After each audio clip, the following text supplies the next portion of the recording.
सबने अकेला छोड़ दिया मुझे, आखिर मैं भी तो इस देश का हिस्सा हूं। मत पूछो मुझसे कि मैं किस दौर का किस्सा हूं, मेरे दर्द का इम्तिहान मत लो। और सबने मुझे जो धोखा दिया, मैं उस दौर से अचंभित हूं। हाँ, क्योंकि मैं कश्मीरी पंडित हूं। नमस्कार, न्यूज इंडिया आप देख रहे हैं, मैं आपके साथ सागर मिश्रा। हमें जीने दो। ये दर्द उन कश्मीरी पंडितों का है, ये दर्द उस पलायन का है, ये जख्म, ये तस्वीरें आज कुदेरेंगी उस 90 दशक के नरसंहार को।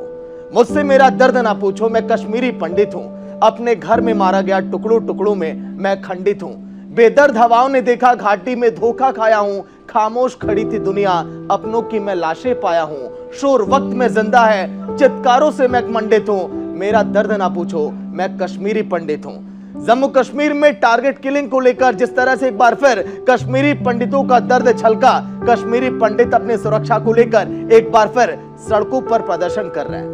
उनकी आंखों में आंसू, वो सिसकियां, वो दर्द, वो चित्कारें आज भी उनके जहन में उसी तरह से गूंजती हैं, क्योंकि उन्हें पता है कि उन्हें हर बार की सरकारों ने केवल धोखा दिया। तस्वीरें आपकी टीवी स्क्रीन पर है, देखिए। ये दर्द है क्योंकि लगातार जिस तरह से घाटी में आप पलायन की तस्वीरें आप देख पा रहे हैं, लगातार जो हत्याएं हो रही हैं, उससे कश्मीरी पंडित परेशान हैं। वो लगातार ये कह रहे हैं कि आखिर हम महफूज कब। तस्वीरें आपकी टीवी स्क्रीन पर, ये तस्वीरें आज के दिन की है, जो लगातार पूरे घाटी में प्रदर्शन जारी है। कश्मीरी पंडित ये कह रहे हैं कि आखिर हमें इंसाफ कब मिलेगा, हमें जीने दो, आखिर हमारा भी तो ये देश है, हमारा भी तो हक है यहाँ पर रहने का। लेकिन इनके दर्द को समझने वाला कोई नहीं है। लगातार राजनीतिक रोटियां तो सेकी गई, वोट तो बटोरे गए, लेकिन भला इनका क्या सोचिया। इसी तरह से सड़कों पर आए दिन हर 2-4 दिन की तस्वीरें आप देखते होंगे। राहुल भट्ट की बात करें, शिक्षिका की बात करें, बैंक कर्मी की बात करें, पूरी कतारें। अभी न्यूज इंडिया आपको यहां पर दिखाएगा किस तरह से टारगेट किलिंग की घटनाएं सामने आई।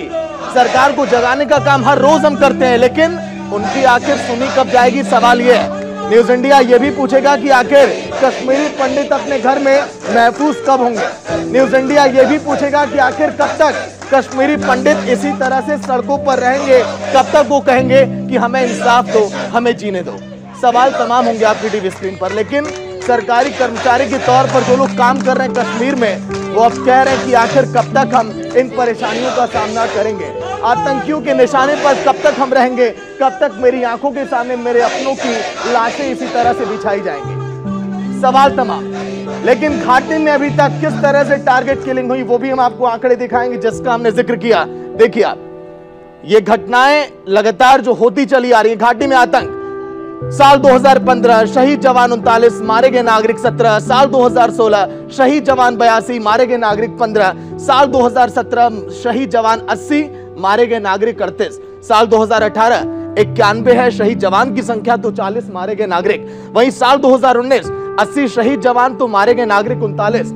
साल 2020 62 और वहीं मारे गए नागरिक 37। साल 2021 44, तो वहां पर मारे गए नागरिक 41। इन आंकड़ों का मिलान आप करिए, मारे गए नागरिकों की संख्या कई इसमें कश्मीरी पंडितों की है। लेकिन अब सवाल यह है कि आखिर ये जो आंकड़े, क्या ये शून्य में नहीं आ सकते? क्या ये आंकड़े कम नहीं हो सकते? अब देखिए, कब कितने आतंकी घाटी में मारे गए ये भी आपको हम दिखाते हैं, लेकिन इसके बावजूद हालात वहां पर सुधर नहीं रहे। साल 2015 108 आतंकी मौत के घाट उतारे गए। साल 2016 150 आतंकी मौत के घाट उतारे गए। साल 2017 213 आतंकी मौत के घाट उतारे गए। ये संख्या आप देखिए आंकड़ों के जरिए किस तरह से बढ़ती चली आ रही है ना।